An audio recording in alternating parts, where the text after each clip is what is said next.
بسم اللہ الرحمن الرحیم۔ شروع اللہ کے نام سے جو نہایت مہربان اور رحم والا ہے۔ السلام علیکم ورحمۃ اللہ وبرکاتہ۔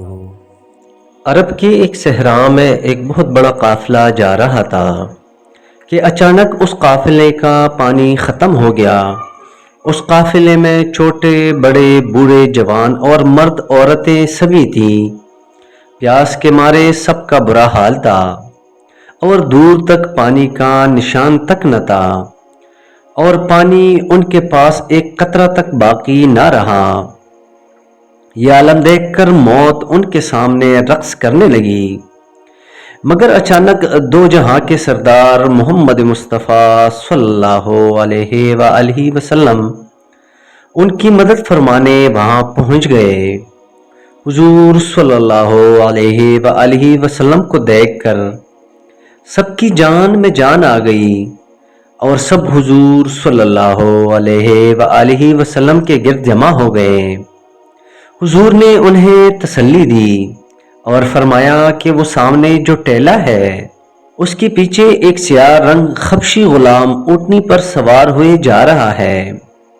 اس کے پاس پانی کا ایک مشکیزہ ہے، اس کو اونٹنی سمیت میرے پاس لے آؤ۔ چنانچہ کچھ آدمی ٹیلے کے اس پار گئے تو دیکھا کہ واقعی ایک اونٹنی پر سوار حبشی جا رہا ہے۔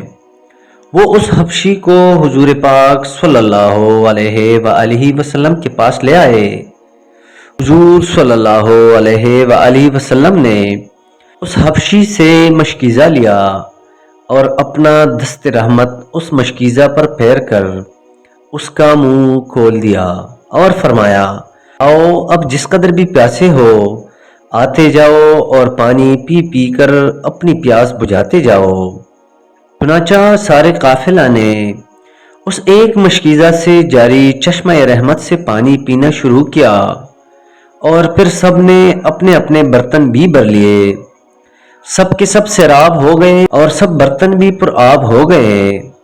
حضور صلی اللہ علیہ وآلہ وسلم کا یہ معجزہ دیکھ کر وہ حبشی بڑا حیران ہوا اور حضور کے دست انور چھومنے لگا۔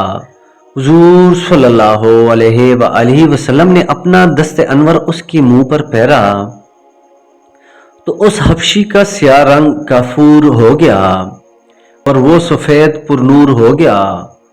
پھر اس حبشی نے کلمہ پڑھ کر اپنا دل بھی منور کر لیا، اور مسلمان ہو کر جب وہ اپنے مالک کے پاس پہنچا تو مالک نے پوچھا، تم کون ہو؟ وہ بولا، تمہارا غلام ہوں۔